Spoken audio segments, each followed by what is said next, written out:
Olá você do programa Prosa e Graça.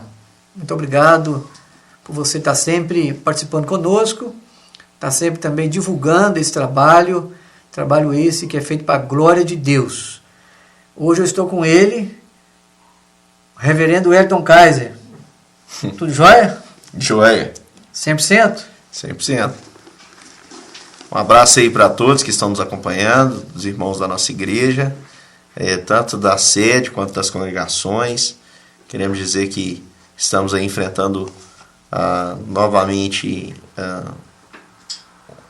um período de isolamento devido ao novo decreto, mas aguardamos que em breve isso seja revisado para que a gente possa retomar nossas atividades. A gente já tinha retomado aí aos domingos, estava sendo muito bom, novamente, pelo menos ver os irmãos, né? A gente não estava tendo aquele contato ali de pegar na mão, abraçar, conversar, mas estava muito bom a gente podendo aí voltar às atividades.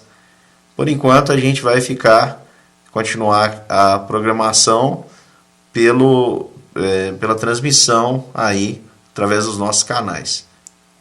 Então, um abraço para os irmãos, acompanhem também a transmissão dominical que está acontecendo, né? O tema é sobre a fé, nós temos falado ali em Hebreus 11, e eu espero que você esteja sendo edificado e que você possa se alimentar da palavra. Não deixe de se alimentar e vamos tendo esse contato que é possível por enquanto. Muito bem, isso é muito importante.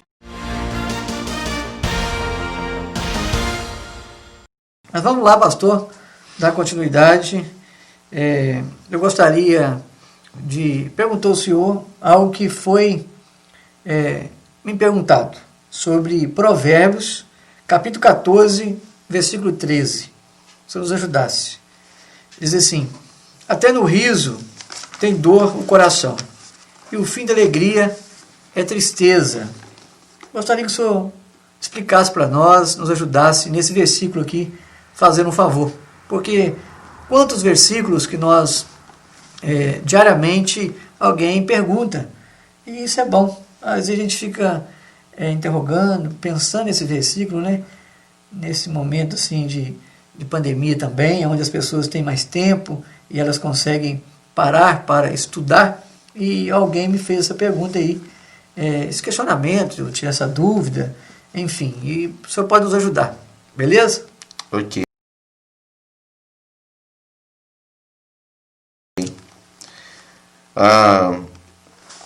Interessante que até no riso, até na alegria, né? Pois é. Abri aqui, vou ler novamente, diz: até no riso tem dor o coração, e o fim da alegria é tristeza. Bom, o livro de Provérbios, ele é um livro extremamente interessante, do qual a gente já falou algumas vezes aqui. Teve um programa, se eu não me engano, nós falamos sobre sabedoria, e a gente citou. E é interessante que esse livro é um livro poético. E tem duas estruturas essa poesia. Ela tem uma estrutura antitética, que é aqueles provérbios que fazem contrapontos. Por exemplo, a mulher sábia edifica a sua casa. Aí vem uma outra verdade, que é a antítese dessa: mas insensata com as próprias mãos a derruba. E existem aquela estrutura de condicional, ensina a criança no caminho que deve andar, e a condição, né, a promessa, a condição. Aí vem a condição, a promessa, né, é que quando for velho não se desviará dele. E nós temos aqui um contraponto, que até no riso tem dor o coração, e o fim da alegria é tristeza. Eu vou explicar. Não, porque também, até o provérbio fala que o coração alegre formoseia o rosto. Tem essas coisas também. Um dos temas que Salomão mais gostou de abordar é esse tema da alegria, que nós também já falamos aqui, sobre o que é ser feliz, o que é alegria. A gente explicou que a alegria, à luz das Escrituras, está bem ligada, relacionada ao contentamento. Mas o que eu entendo que esse versículo aqui quer dizer, e que é uma verdade que todos nós precisamos carregar nas nossas vidas, o livro de Provérbios tem muita coisa para nos ensinar. A gente pode ler É um capítulo aí por dia, né? São 31 capítulos. Dá para você ler um capítulo por dia, ler, decorar. Você jamais vai absorver tudo que o livro tem de ensinamento. Mas o que esse versículo aqui quer dizer é que ninguém é completamente... ninguém no seu coração é completamente feliz, no sentido que só tem motivos para sorrir. E ao mesmo tempo ninguém é tão triste que só tem em si tristeza.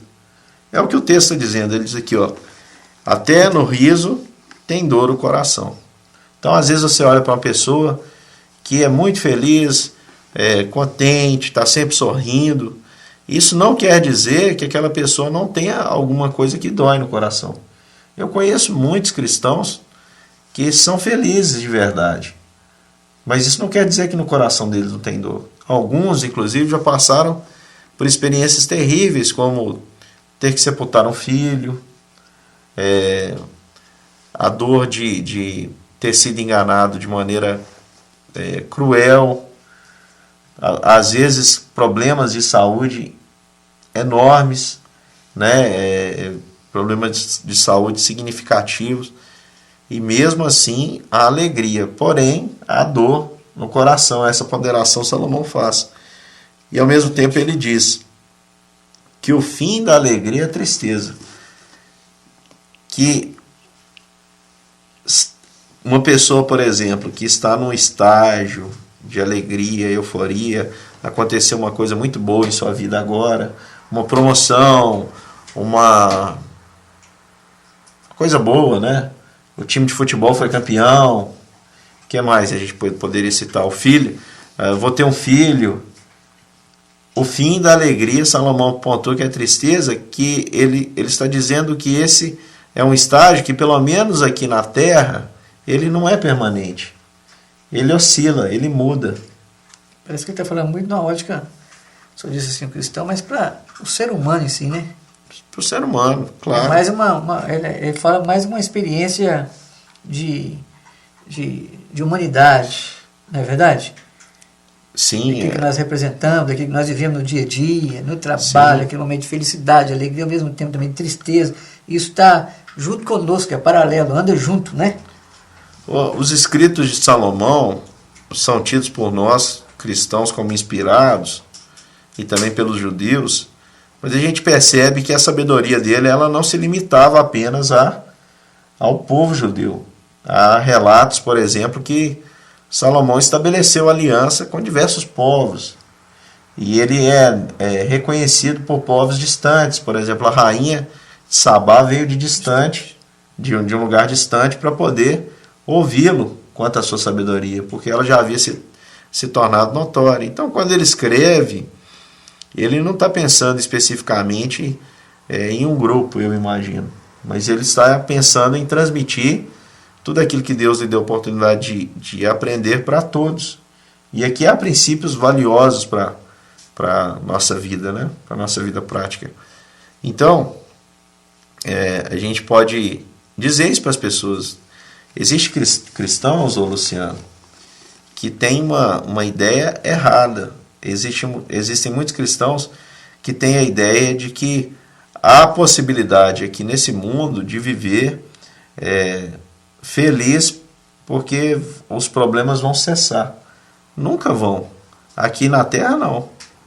Você pode ter um problema que te aflige bastante, ele vai ser solucionado e outros vão surgir. Claro, com certeza. Isso é. Mas existem cristãos que acham que não. Seres humanos, né? Que acham que aqui na Terra é possível viver sem a ausência de situações né? A serem resolvidas. E não é possível isso aqui. Agora, é possível a gente ser feliz com os problemas? Se é possível a gente ser feliz com os problemas? Sim. Claro. Claro que sim. Pois é. Então, é possível a gente aprender a conviver com tudo aquilo que Deus permite que a gente passe. E isso traz para nós, pastor, parece que Salomão está mostrando essa parte até interessante, né? Até do riso tem o dor, o coração.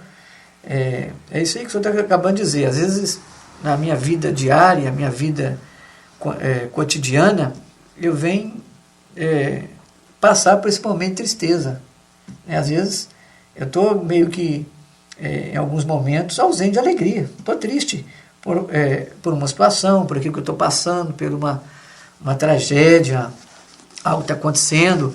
Mas, mesmo assim, eu acredito que isso também não pode, parece que estou mudando um pouquinho o tema aqui, o ponto, mas, por exemplo, mudar até o nosso humor. Porque, às vezes, nós mudamos, né? Nós ficamos meio que tristes e agora o humor também, naturalmente, muda e aquela pessoa fica sempre mal-humorada, sabe?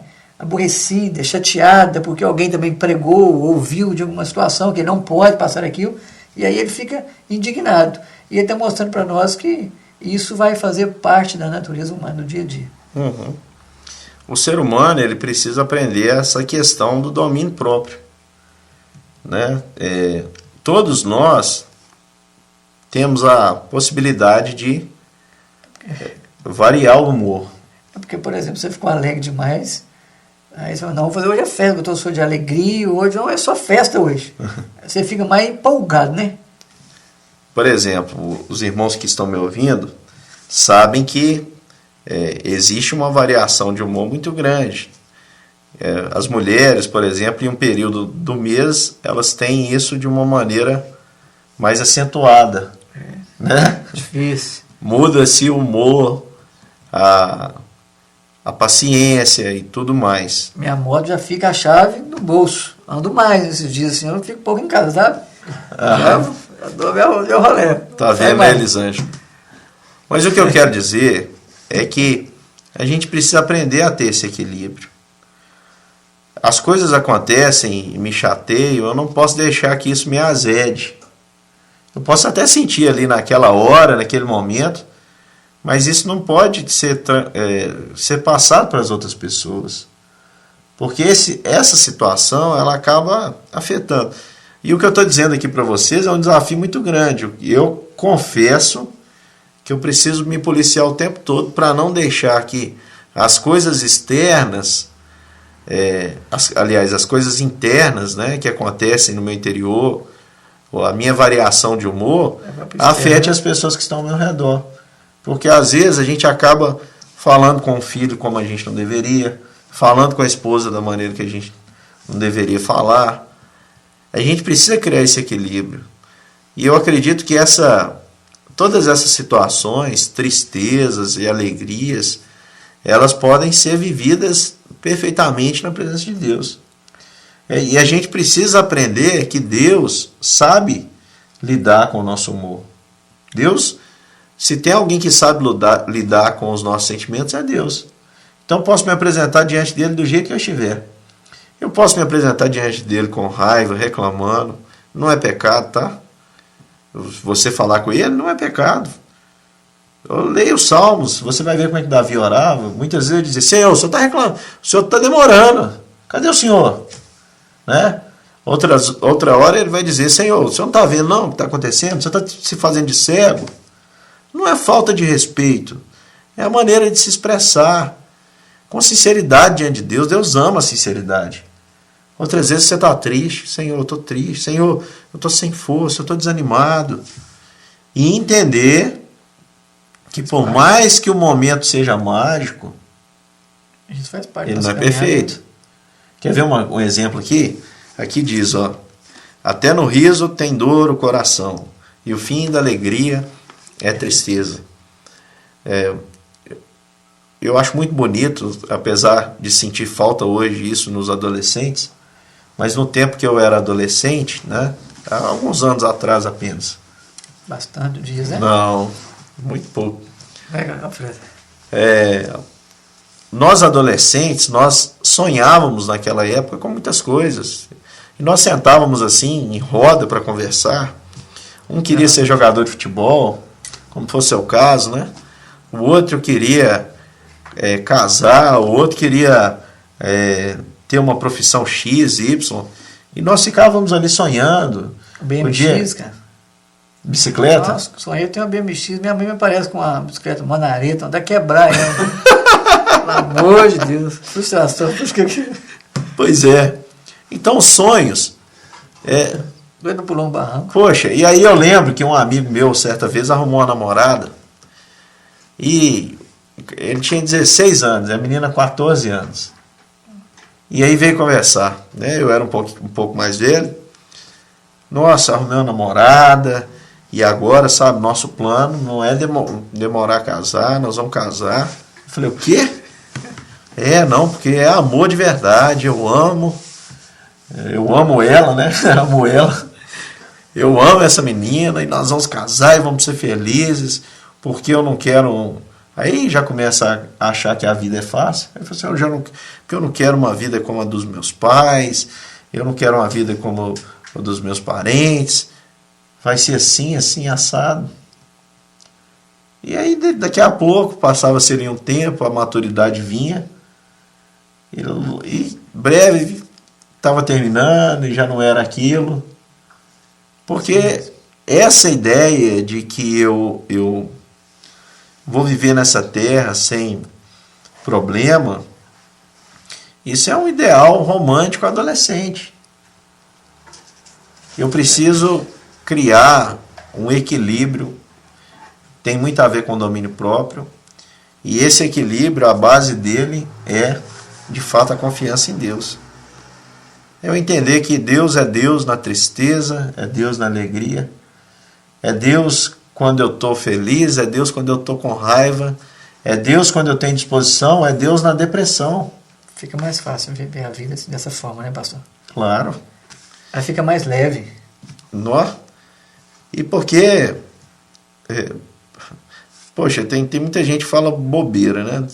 Há pouco tempo eu estava vendo um vídeo em uma rede social e alguém dizendo que a depressão, esse estágio de depressão, ele é pecado. O diabo. O diabo, você já ouviu isso também? Muito. Só para cortar um pouquinho do seu, quantas pessoas com esses problemas que nós conhecemos, eu conheço, que dizem assim, vai ao médico. Não, você vai ao psiquiatra? Tá doido, tá amarrado, em nome de Jesus. Isso não é de Deus, vamos orar, vamos jejuar. Quanto mais orar, jejuar, pior ficava. Pois é. A ignorância, porque foi pregado, foi falado a vida toda sobre isso. E são ferramentas que Deus estabeleceu, né? E a pessoa não pode ficar triste, né, pastor? Psicológica, psiquiátrica, até mesmo medicamento em alguns casos, né? E tudo isso foi Deus que deu inteligência ao homem para fazer.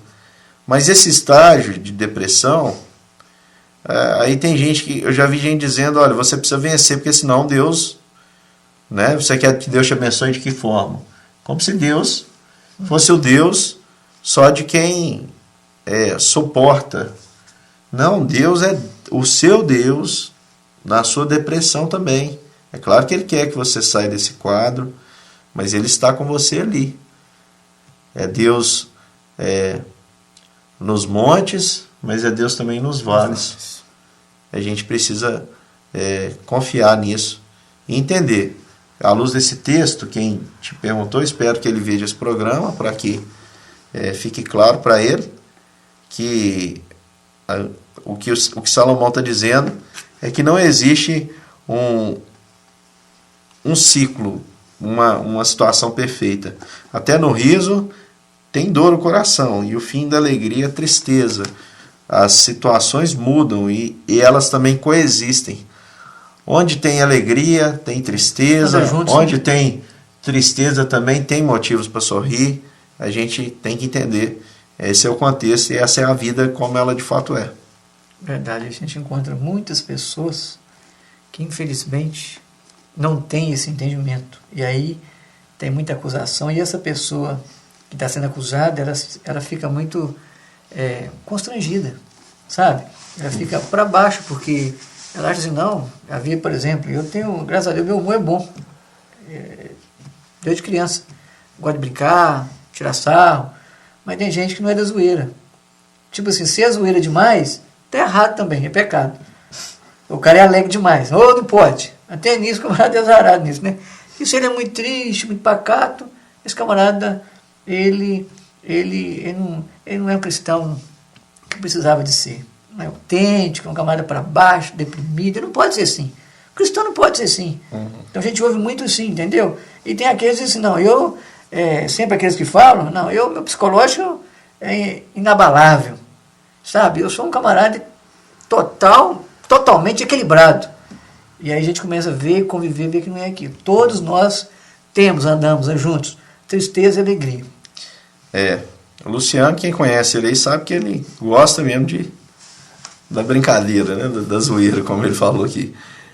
Mas tem muitos, Luciano, que entendem até isso, que, por exemplo, eu me converti, agora eu tenho que ser uma pessoa séria, não brinca mais e tudo, né? Fica tentando se policiar e dominar todo e qualquer tipo de pensamento, ação. Você vai... Meu irmão, relaxa, viva a vida tranquilamente, seja humano, não tente ser um super-humano, porque isso vai te fazer mal e com certeza vai te fazer infeliz. Pois é, pastor. E no longo da vida, da caminhada, a gente vai aprendendo. Porque eu achei interessante a fala do senhor por isso, porque lá atrás era falado muito, não sei, né, o que acontecia, o que aconteceu, que era falado muito sobre isso. A pessoa, né, ela tinha que viver sempre policiando. Esses cristãos, as pessoas mais, né, antigas que estão ouvindo aí, é fato, eu faço parte dessa galera também. Por quê? Nem tanto, mas faço também. Você falou disso, não, você não pode ser você. Você não pode ser você, a verdade é essa. Você tem que ser, moldar segundo o pensamento daquele indivíduo, daquela pessoa. Não, você não pode rir demais. Não, e se você está muito triste, não pode. Depressão não pode. Isso não faz parte. Só diz, o indivíduo vai sair dentro, é a vontade de Deus. Mas Deus está passando com ele. E parece que quando nós estamos nessa situação, o que a pessoa diz? A ausência de Deus. Quantas vezes nós ouvimos falar? Não, o cara com depressão, doente, triste, a ausência de Deus. O humor dela um pouquinho mais baixo. Não, a ausência de Deus. Isso é falta de fogo, sabe? É falta de fogo de Deus no coração. Estão muito desanimados, desmotivados, sabe? Tem a pessoa que canta, por exemplo, está na igreja cantando, tranquilo, desanimado, desmotivado, não bate palma, não levanta, aí tá vendo que coisa? Acontece muito isso. E isso é uma coisa chata, né? Porque a pessoa... demais também fala também. Porque as pessoas, o que elas fazem? Elas querem que você seja aquilo que elas projetam. E acho que para concluir aqui, Luciano, eu posso citar um trecho da palavra, quando Jesus diz que aquele que quer ser meu discípulo, a si mesmo se negue. O que é o negar a si mesmo? O negar a si mesmo não é deixar de ser o Wellington, mas é matar o outro Wellington que eu não sou, mas que eu desejo ser. Veja se você consegue entender. Eu, Wellington, você, Luciano, cada um tem um perfil que Deus criou. Uma pessoa cheia de virtudes, defeitos, com uma personalidade própria. Só que o que acontece? Às vezes a pessoa ela quer ser alguém que ela não é. Esse falso eu é que Jesus nos chama a matá-lo. Isso arrebenta o indivíduo também, tá? Destrói o ser humano quando ele não consegue entender, fazer essa leitura aí. Pois é. Esse negar a si mesmo é esse negar esse si mesmo que nada tem a ver com Deus. Esse si mesmo que não sou eu. Por exemplo, eu sou alguém que estou vivendo um momento triste, eu devo me apresentar diante de Deus assim, e falar com Deus assim. Não adianta eu fingir. Não adianta eu chegar diante de Deus com hipocrisia. Eu tenho que chegar a Deus como eu sou. Por exemplo, se eu sou pecador, eu tenho algo a confessar ao meu Deus, eu devo chegar a Ele como eu sou. Ou você acha que adianta eu chegar lá e dizer, Senhor, muito obrigado, porque eu não sou como os demais homens? Rasgar o coração, né? É rasgar o coração, é viver com integridade, significa viver tudo, né? Viver de maneira integral não é viver uma vida perfeita, mas é viver um todo, entendendo que Deus é Senhor do todo e de tudo. É Deus, como eu falei, é Deus nos montes, no tempo da salvação, mas é Deus nos vales também quando a gente passar por situações adversas. Acho que a gente conseguiu aí. Claro, com certeza. Responder. Achei muito importante sobre a gente nem é sempre feliz ao extremo e também triste. Há um equilíbrio nisso aí e anda junto. Tem dia que está feliz, tem dia que está mais triste e não podemos parar e olhar nessa perspectiva em Cristo Jesus. Então estamos chegando aí mais um final. Deus abençoe a sua vida, Deus abençoe a sua família e vamos que vamos. Não podemos parar. Pastor, um abraço. Um abraço, Luciano, um abraço a todos. Até a próxima.